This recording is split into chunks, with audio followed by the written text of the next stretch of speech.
Good afternoon সবাইকে। আবারও the Times of Liza চ্যানেলে সবাইকে স্বাগত জানাই। আজ আবারও নতুন একটি ব্লগ নিয়ে চলে এলাম তোমাদের সাথে। আজ মঙ্গলবার, আর এই মঙ্গলবারের দিন কিন্তু অভিষেকের অফিস ছুটি থাকে। তাই আজকের দিনটাকে কেন্দ্র করেই কিন্তু আজকে আমরা অনেক কাজ রেখেছি।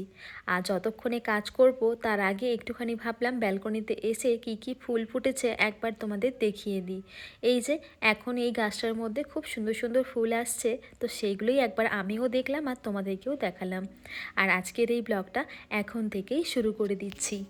জানো তো, আমাদের সময় হয়ে ওঠে না এই যে ভারী ভারী যে কাজগুলো থাকে সেগুলো করার মতো। টুকিটাকি যে কাজগুলো থাকে সেগুলো তো আমি নিজে নিজেই করিনি, কিন্তু মাঝে মধ্যে আমার মনে হয় যে এমন কিছু কাজ আছে যেগুলো আমি আর মা নিজে করে উঠতে পারি না, তখন আমাদেরকে প্রয়োজন পড়ে অভিষেকের।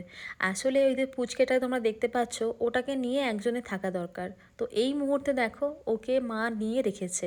আর এদিকে অভিষেক কিন্তু এই যে একটা টেবিল বা এই একটা যে ক্যাবিনেট, এটাকে না খুব সুন্দর করে গোছাতে হবে। অনেক দিন ধরে দেখছি এলোমেলো হয়ে রয়েছে। তো অভিষেক বলল আমি নিজেই করে নেব, তুমি এই মাত্র লাঞ্চ করেছো, তুমি একটু বসো, তারপর না হয় তুমি আবার নতুন করে যে কাজগুলো থাকবে সেগুলো আমার সাথে সাথে করে দিও। তো দেখো এখানে ও নিজে নিজেই সব কাজগুলো এখন শুরু করে দিয়েছে। আসলে এই জিনিসের মধ্যে কিন্তু অনেক জিনিস দেখলাম যেগুলো কিনা একদম মানে বেকার পড়ে রয়েছে, যেগুলোর কোনো প্রয়োজনই নেই, সেগুলো দেখছি এর মধ্যে রয়ে আছে। তারই মধ্যে কিন্তু আজকে কয়েকটা জিনিসপত্র আমাদেরকে ক্লিন করে বের করতে হবে। যে সমস্ত জিনিসগুলো আমাদের প্রয়োজনীয় হবে সেই সমস্ত জিনিসগুলিকে রাখবো, বাকি জিনিসগুলো আমার প্রয়োজন নেই সেগুলিকে না হয় বাদ দিয়ে দেবো। তো দেখো অভিষেক আস্তে আস্তে করে ক্লিন করে নিচ্ছে, আর আমি একটু একটু হাতে হাতে হেল্প করে দিচ্ছি, কেন কি বারবার ওঠা বসা সম্ভব না। তো সেই জন্য আমি ওকে হেল্প করে দিচ্ছি যে কাপড় বা কখনো ভ্যাকিউম ক্লিনার বা কোনো রকমভাবে লিকুইড যদি ক্লিনার থাকে সেটা ব্যবহার করার জন্য বা আনার জন্য, তো সেগুলোকে আমি একটু হেল্প করে দিচ্ছি। আর এই মুহূর্তে সেরকম কিছু আমি ওকে হেল্প করছি না। ওই যে বললাম যে হাজব্যান্ড বললো যে লাঞ্চ করেছে মাত্র, তো এখন কিছু করতে হবে না, একটু পরে না হয় তুমি করো। তো এখন দেখো এখানে সমস্ত জিনিসগুলোকে রেডি করে নিচ্ছে। আর তোমাদেরকে একটু আগে দেখালাম না একটা দেখো মেশিনের মতো ছিল, ওটা না মানে টাকা বা পয়সা যেগুলো হয় সেগুলোকে না মানে দেখে যে সত্যি আদেও মানে জিনিসটা ঠিকঠাক কিনা বা ঠিকঠাক নয়, তো সেটারই একটি মেশিন রয়েছে ঘরের মধ্যে। আর এই দেখো অভিষেক পুরোপুরিভাবে কিন্তু সুন্দর করে ক্লিন করে নিয়েছে। তো তোমাদেরকে একবার আমি দেখিয়ে দিলাম। আজকে যে ব্লগটা তোমরা দেখতে পাবে সেই ব্লগের মধ্যে তোমরা অভিষেককে অনেকক্ষণ অনেকবার দেখতে পাবে। আসলে এই আজকের দিনটাতে ওর ছুটি থাকে, তো এই দিনটাতে না আমার মনে হয় যে আমি খুব কম ব্লগ করি, কিন্তু আজকের দিনটার যে ব্লগটা আমি তোমাদের সাথে শেয়ার করছি সেই ব্লগের মধ্যে ওকে ছাড়া কিন্তু আমার কোনো কিছুই হবে না। তো যেমন এই যে কাজগুলো, সেই কাজগুলো পুরোটাই অভিষেকের ওপর থেকে আমাকে মানে কাজটা করে নিতে হবে, না হলে আমি একার দ্বারা পারবো না। ওই যে বললাম যে এমন কিছু কাজ আছে যে কাজগুলো আমাদের দিয়ে সম্ভব হয়ে ওঠে না। তো এই তো তারই মধ্যে দেখো এই যে এই এরিয়াটা যেখানে আমাদের সোফাটা ছিল, তো সেই সোফাগুলো জায়গাটা না একটুখানি ক্লিন করে নিচ্ছি। এবার কেন ক্লিন করছি তোমাদেরকে আমি দেখাচ্ছি। আর এর আগে তোমাদের সাথে আমি একটা ব্লগ শেয়ার করেছিলাম যেখানে বলেছিলাম যে আমাদের যে কিচেনটা রয়েছে ওখানে কোনো রকমভাবেই ফ্যান লাগানোর জন্য কোনো ব্যবস্থা করা নেই। তো সেখানে না খুব কষ্ট হচ্ছিলো যখনই আমরা লাঞ্চ করতে বসছিলাম। তো এই গরমকালের দিনে তো আরও বিশেষ করে আমাদের কষ্ট হচ্ছিল। তো সেই জন্য ভাবছিলাম যে এমন কি করা যায় যেখানে কিন্তু আমরা একটু ভালোভাবে শান্তি করে খাবারটা খেতে পারবো। এই গরমে এতদিন পর্যন্ত যেভাবে খাওয়া দাওয়া করছিলাম সেটা শোনার পর তোমরাও হয়তো ভাববে যে এইভাবেও মানুষ খাওয়া দাওয়া করে।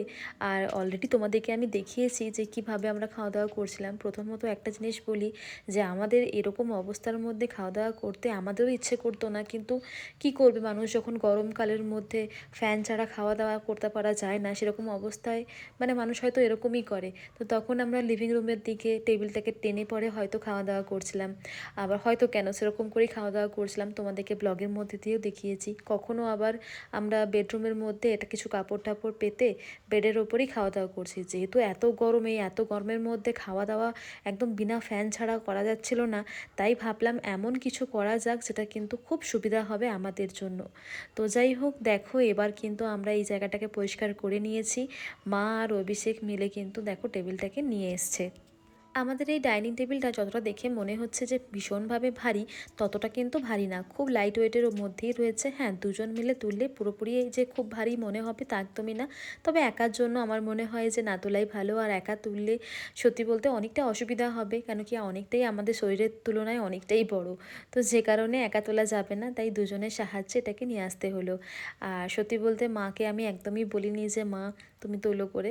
আসলে আমি যেহেতু ভিডিও করছিলাম, তাই মা বলল যে তুমি একটা কাজ করো, ভিডিও করো, আমি তুলে দিচ্ছি, ততটা আমার অসুবিধা হবে না, খুব একটা বেশি ওয়েট না যেহেতু। তো দেখো এখানে অভিষেক সেট করে নিচ্ছে, আর অভিষেক ভাবছে যে কিভাবে এটাকে সেট করা যায় আর কীরকম রাখলে ভালো হবে।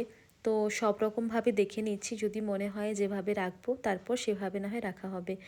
আর এদিকে এখন আমরা রুমের দিকে চলে এসেছি, বলতে কিচেনের সাইডে চলে এসেছি। তো এই জায়গাটা পুরোপুরি খালি হয়ে গেছে। তো অভিষেক বলছে যে কিভাবে কোন জিনিসটা রাখা হবে একটুখানি আগে প্ল্যান করে নিই, তারপর না হয় জিনিসটাকে রাখবো। আসলে আমাদের যে ডাইনিং টেবিলটা রয়েছে, তো সেই জায়গাটাকে প্রথমে আমরা প্ল্যানিং করেছি, তারপর এই যে জায়গাটাতে যে সোফাগুলো আমরা নিয়ে আসবো, তো সেগুলো রাখার জন্য একটা আমাদেরকে প্ল্যান করে নিতে হবে। যাই হোক, অনেকক্ষণ এদিক ওদিক প্ল্যান করে নেওয়ার পর আমরা ঠিক করে নিয়েছি সোফাগুলোকে কিন্তু এইভাবেই রাখবো। আর সিঙ্গেল সোফা যেহেতু এগুলো, তাই খুব একটা বেশি জায়গা লাগলোও না। আর সত্যি বলতে কিচেনের মধ্যে আমার মনে হয় যে হ্যাঁ একটু অন্যরকম লাগছে দেখতে, তবে বেশ ভালো লাগছে, একটু অন্যরকম, তাই না? তো সেরকমভাবেই রেখে দিলাম। এবার তোমাদেরকে পরবর্তী সময় আমি একবার যখন পুরোপুরিভাবে গোছানো হয়ে যাবে, তখন তোমাদেরকে একবার দেখিয়ে দেবো যে কতটা সুন্দর দেখতে লাগছে। তো এদিকে দেখো, তোমাদের তো বলছি আমাদের এখানে কনস্ট্রাকশনের কাজ চলছে, যে কারণে ভীষণভাবে ধুলো পড়ছে, মানে একদিনের মধ্যেই, মানে আধা ঘন্টার মধ্যেই মনে হয় যেন ধুলোগুলো পড়ে যাচ্ছে। তো এরকম একটা অবস্থা। তো যাই হোক, আমি এখন সেগুলোকে মুছে নিচ্ছি। তো যেহেতু ওয়েদারটা আজকে দেখছি ঠান্ডা ঠান্ডা রয়েছে, একটুখানি মনে হচ্ছে বৃষ্টিও হবে, এরকম একটা অবস্থা। তো সেই জন্য ভাবলাম যে এখন একটুখানি ভালো করে ক্লিন করে নিই, আর বৃষ্টি হলে তো আর কোনো রকমভাবে ধুলোটা উঠবে না। তো সেরকমই একটা চিন্তাধারা নিয়ে কিন্তু আমি এই যে এখানে যে জিনিসপত্রগুলো রয়েছে সেগুলোকে একটুখানি ক্লিন করে নিচ্ছি। জানো তো, যখন থেকে টেবিলটা এখানে নিয়ে আসা হয়েছে তখন থেকে না একটা জিনিস মনে হচ্ছে যে এবার যেন আমি শান্তি করে খাওয়া দাওয়া করতে পারবো। শুধু আমি কেন, আমাদের পরিবারের সকলেই। তো কয়েকদিন ধরে আমাদের যা অবস্থা হচ্ছিল যে কোনো রকমভাবেই খাওয়া দাওয়া করা সম্ভব হচ্ছিল না। এক তো একটা বিছানার মধ্যে খাওয়া দাওয়া করা, সেটা একটা ঘেন্না ব্যাপার তো থাকেই থাকে। তাছাড়া টেবিলের মধ্যে করে খাওয়া দাওয়া করছি, কখনো কখনো এদিক ওদিক খেতে বসে যাচ্ছি, এরকম একটা অবস্থা, মানে যেখানে ফ্যান পাচ্ছি সেখানে খাবারটাকে নিয়ে চলে যাচ্ছি, এরকম একটা অবস্থা হয়ে গিয়েছে। মানে একটা সঠিক জায়গার মধ্যে যে বসে খাওয়া দাওয়া করতে হবে সেটা আর আমার দিয়ে হচ্ছিল না, আমাদের শুধু, মানে আমি কেন, আমাদের দিয়েও হচ্ছিল না, এরকম একটা অবস্থা হয়ে গিয়েছে। যাই হোক, আমি ওখানে টিভির যে কর্নারটা ছিল বা টিভির যে র্যাকটা ছিল সেটাকে খুব সুন্দর করে আমি ক্লিন করে নিয়েছি। আর এখানে এখন আমি টেবিলটাকে ক্লিন করে নিচ্ছি, আর এদিক থেকে অভিষেক আমাকে একটু বারবার করে হেল্প করে দিচ্ছিল। তো সত্যি বলতে না, যখন ওরকম করে হেল্প করে তখন ভালোও লাগে, আবার কখনো কখনো কাজের এত পরিমাণে ব্যাঘাত ঘটায়, তখন মনে হয় যে আমি নিজে একা করি, ওটাই সবথেকে বেশি ভালো। তো যাই হোক, আমরা এখানে হাসাহাসি করছিলাম যে তুমি এত কাজ করছো দেখে আমারও ভালো লাগছে, যে হ্যাঁ তুমি আমার সাথে অনেক কাজ করে দিচ্ছ। আর এটা সত্যি যে অভিষেক কিন্তু আমার হাতে হাতে অনেকটা হেল্প করে দেয়। আর আমার মনে হয় হাজব্যান্ড ওয়াইফ যদি মিলেমিশে কাজ করে তাহলে কিন্তু সম্পর্ক আর ঘরের যে সাংসারিক সম্পর্ক দুটোই কিন্তু খুব সুন্দরভাবে চলবে। আর এদিকে দেখো, আমরা যেহেতু ভীষণভাবে ঝগড়া করতে থাকি, তো সেজন্য না, মানে মা ওকে বলছে যে হ্যাঁ তুই সবসময় ওর সাথে ঝগড়া করিস, তো সেই জন্য তুই কিছুই করিস না। তো ওই জন্য ও দেখছিস যে আমার গালটা টিপে দিয়ে চলে গেল, এরকম একটা অবস্থা আমাদের বাড়িতে হয়েই থাকে। তো এই দেখো, আমি বললাম দুটো আমি গাছ রাখবো, তো ও বলছে না এই গাছটাও রাখো, এটা তোমার অনেক পছন্দের গাছ, তো তো সেজন্য তুমি এখানে রাখো, দেখতে বেশ ভালো লাগছে। আর তোমার যখন পছন্দ হবে না তখন না হয় তুমি এটাকে আবার সরিয়ে দিও, এখন না হয় এটাকে রেখে দাও, বেশ ভালো লাগছে। যাই হোক, আমি কিন্তু এখানে আমার পছন্দ মতো প্রত্যেকটা জিনিসকে খুব সুন্দর করে সাজিয়ে রেখে দিলাম। এবার পরবর্তী সময়ে যদি কিছু অ্যাড করতে হয় তখন না হয় আরও কিছু অ্যাড করে দেব। তো যাই হোক, আমার মোটামুটি ওখানে গোছানো কমপ্লিট হয়ে গেছে। এবার শুধু বাকি রয়েছে এই যে এই জায়গাটায় যেটা ধুলো পড়েছে সেটা একটুখানি ক্লিন করে দিই, আর সোফাটাকেও একটুখানি ক্লিন করে দিই। আর তাহলেই কিন্তু মোটামুটি এই যে জায়গাটা পরিবর্তন করা পুরোটাই কিন্তু আমার হয়ে যাবে। জানো তো, আমার এই ইউটিউব চ্যানেলটি খোলার পর থেকে আমার অনেক বন্ধু হয়েছে, যারা কিন্তু প্রতিটি ব্লগের মধ্যে দিয়ে অনেক সুন্দর সুন্দর কমেন্ট করে। তাদেরকে আমি বলবো, আমার একটি ফেসবুক আইডি আছে যার নাম বিজয়লক্ষ্মী নিয়োগী ব্লগার, সেখানে পারলে একটুখানি আমাকে নক করে দিও, তাহলে আমি তোমাদের সাথে ডাইরেক্ট কথা বলতে পারবো। চলো এবার তোমাদেরকে এক ঝলক দেখিয়ে দিই আমাদের এই ঘরটা কীরকম দেখতে লাগছে।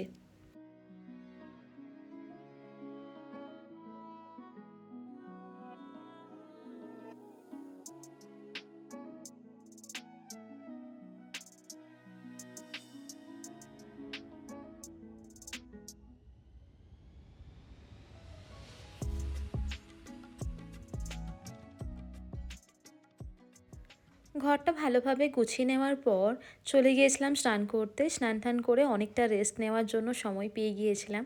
তারপর যখন সন্ধেবেলা হলো, তো সন্ধেবেলাতে অভিষেককে বললাম ভীষণভাবে খিদে পেয়ে গিয়েছে। আসলে অনেকগুলো কাজকর্ম হয়ে গিয়েছে, তো অনেকটা শরীরটার মধ্যে থেকে যে খাবারটা থাকে এটা ভালোভাবেই হজম হয়ে গিয়েছে। তাই অভিষেককে বললাম কিছু একটা ব্যবস্থা করে দাও, ভীষণভাবে খিদে পাচ্ছে, আর বাইরে যেতেও মন করছে না। তো অভিষেক বলে দাঁড়াও, তোমার জন্য একটুখানি আমি কিছু একটা বানিয়ে দিচ্ছি। তারপর ভাবছি যে কী বানাবে কী বানাবে, তো তারপরে দেখছি যে উনি একটা ওই যে লিসিয়াসের একটা যে স্প্রেডগুলো নিয়েছিলাম, তো সেইগুলোকে থেকে একটা বের করে নিয়ে এসছে। তো সেটাই আমি ভাবলাম যে হয়তো বানিয়ে দেবে। তো তারপর দেখছি কিছু একটা অন্যরকম কিছু বানাচ্ছে। তারপর বুঝতে পারলাম যে ও এটা আমার জন্য না, এটা হচ্ছে মায়ের জন্য বানাচ্ছে। আর মা যেহেতু পুরোপুরি ভেজিটেরিয়ান, তো সেজন্য এরকম একটি পদ্ধতি অবলম্বন করা হচ্ছে, যেটার মধ্যে দেওয়া হয়েছে ব্রেড, সাথে দেওয়া হয়েছে অনেকটা বাটার, আর সাথে সুগার ফ্রি। আমি জানি যে যারা সুগার পেশেন্ট তাদেরকে এতটা বাটার খাওয়া উচিত না, কিন্তু কখনো কখনো আমাদের মনে হয় না যে একটু ভালো খাবো, কিন্তু এত কম দিয়ে একটু বরং বেশি করেই খাই, শরীরে যা হবে হবে, এরকম একটা অভ্যেস থাকে না আমাদের বাঙালিদের, কিন্তু এই জিনিসটা থেকেই থাকে। তো সেরকম একটি অবস্থা। আর আজকে যে আমরা স্প্রেডটা ইউজ করছি লিসিয়াসের, এটা হচ্ছে সেই ফ্লেভারটা। তো তোমাদেরকে অবশ্যই বলবো যে ফ্লেভারটা কীরকম, মানে যেহেতু প্রথমবার এটা ট্রাই করছি, আমার আশা করছি একটুখানি অন্যরকম লাগবে, কিন্তু খাওয়ার পর তোমাদেরকে আমি বলতে পারবো। তো এই দেখো মায়ের জন্য রেডি করা হয়ে গেছে, এবার এটাকে একটুখানি মাঝখান থেকে কেটে দিচ্ছি, তাহলে কি হবে, খাওয়ার জন্য সুবিধাদায়ক হয়ে যাবে। চলো এবার তাহলে আমাদেরটা বানিয়ে নেওয়া যাক। তো সেজন্য এরকম একটা গ্রিল টাইপের যে মেশিনগুলো থাকে সেটাই নিয়ে নিয়েছি। আর যদি তোমাদের কাছে না থেকে থাকে তখন না হয় তোমরা তাওয়াও ব্যবহার করতে পারো, এরকম কিছু মানে নেই যে এরকম কোনটা মেশিন দরকার তবেই সেই জিনিসটা হবে, তা কিন্তু একদমই না। তো যাই হোক, এবার দেখো ব্রেডটাকে ভালো করে সেঁকে নিয়েছে, তো তার উপরে দেখো স্প্রেডটাকে ভালো করে ইউজ করে নিচ্ছে। তো তারপর আবার কিন্তু এটাকে আমাদেরকে গ্রিলের মতো যে টোস্টারটা আছে তার মধ্যেই আবার আমাদেরকে দিয়ে দিতে হবে, তাহলে কি হবে যে এই স্প্রেডটা যেটা ঠান্ডা রয়েছে এটা কিন্তু একদম গরম হয়ে যাবে। আর সত্যি বলতে আমি যদি বলি যে স্প্রেডটা মানে হাতে নিয়ে কীরকম বলবো, তাহলে বলবো অনেকটা ওই না বাটারের মতনই। সত্যি বলতে যে ভীষণ কিছু যে একবারে হার্ড একদম কোনো রকমভাবে ইউজ করা যাচ্ছে না এরকমটা নয়, সত্যি মানে অনেকটা ক্রিমি টেক্সচারটা। এবার আরও একটি বিষয় তোমাদেরকে বলে রাখি, আশা করি সবার মনের মধ্যে জিনিসটা আসে, যেহেতু আমাদের এই টেবিল টপটা বা কাউন্টার টপ যেটা বলবে না কেন, তো তার ওপরে আমরা জিনিসগুলোকে রেখে দিচ্ছি, মানে খাবারটাকে রেখে দিচ্ছি। তো এই জিনিসটা হয়তো মাথার মধ্যে অনেকেরই আসবে, কিন্তু আমি বলে রাখি যে এই টেবিল টপটাকে সবসময়তে আমরা ক্লিন করে রাখি, কোনো রকমভাবেই নোংরা জিনিসপত্র থাকে না। তো সেজন্য আমরা যে কোনো খাবার কিন্তু এখানে মাটিতে রেখেও কিন্তু আমরা খেতে পারি। আরও একটা বিষয়, আমরা যখন আটা মাখি তখন কিন্তু মাঝে মধ্যে এই যে টেবিল টপটাকে ব্যবহার করে থাকি। তো দেখো এখানে কিন্তু সব রেডি করা হয়ে গেছে, এবার অভিষেক বলে চলো এবার সার্ভ করে দিই আর খাওয়া দাওয়া করা যাক সাথে মিলে। চলো এবার তাহলে একটা সুন্দর করে ক্যান্ডেল জ্বালিয়ে নিই। আর জুসটাও একটুখানি রেখে দিয়েছে, আর যদি মনে হয় পরবর্তী সময়ে যে একটুখানি স্প্রেড নেব, তো সেজন্য সেই ব্যবস্থাও কিন্তু করে নিয়েছি। আজ প্রথমবার কিন্তু আমরা এই টেবিলের উপর খাওয়া দাওয়া করব, তো সেজন্য ভাবলাম একটু ভালো কিছুই খাওয়া যাক। এই যে স্যার বসে পড়েছে, অনেকক্ষণ রান্নাবান্না করলো, অনেক কাজকর্ম করলো, তো সে কারণে সে আগেই খেতে বসে গেছে। তো যাই হোক, এবার আমি খাওয়া দাওয়া করার জন্য আমিও চলে এসেছি। এতক্ষণ পর্যন্ত সাথে মিলে অনেক কাজ করলাম, সাথে মিলে রান্না করলাম, সাথে মিলে কিন্তু অনেক ঝগড়াঝাটিও করলাম। এবার একটা প্লেটে সাথে মিলে কিন্তু খাওয়া দাওয়া করব। এতে সম্পর্ক এবং আমাদের বন্ধুত্ব দুটোই কিন্তু অনেক সুন্দর থাকবে। তো এটা মায়ের মুখে অবশ্য শুনেছি, তোমরাও কিন্তু করতে পারো। তো যাই হোক, এখানে এবার খাওয়া দাওয়া করতে করতে আমি অভিষেককে এটাই বলছিলাম যে সত্যি কিন্তু বেশ ভালো লাগলো, আমি একটা বাইটের মধ্যেই এত ভালো লাগলো যে পরবর্তী সময়ের জন্য হয়তো আমি এটাকেই বেছে নেব। তো অভিষেক বলল যে হ্যাঁ ওরও খুব পছন্দ হয়েছে, তোমরা চাইলে কিন্তু অর্ডার করতে পারো একদম চোখ বন্ধ করে, তোমাদেরও আশা করছি ভালো লাগবে। তোমরা যারা জিজ্ঞাসা করেছিলে যে এটা কি অর্ডার করার মতো বা খাওয়ার মতো কি না, তাদেরকে আমি বলবো যে হ্যাঁ একদম চোখ বন্ধ করে তোমরা কিন্তু এটাকে অর্ডার করে নিতে পারো। আর যেহেতু আমরাও কিন্তু দ্বিতীয়বার অর্ডার করব, আসলে অভিষেকের সাথে কথা হচ্ছিল এটা বিষয়েই যে তুমি মাঝে মধ্যেই কিন্তু খাওয়া দাওয়া বন্ধ করে দাও, রুটি তরকারি এসব তো খাও না, তো তুমি ব্রেডটাকে ভীষণভাবে পছন্দ করো, তো তোমার জন্য আমি প্রত্যেকবার এটা একটা দুটো করে আনিয়ে দেব। তো এই জন্য আমি বলবো তোমরা চোখ বন্ধ করেই অর্ডার করে নিতে পারো।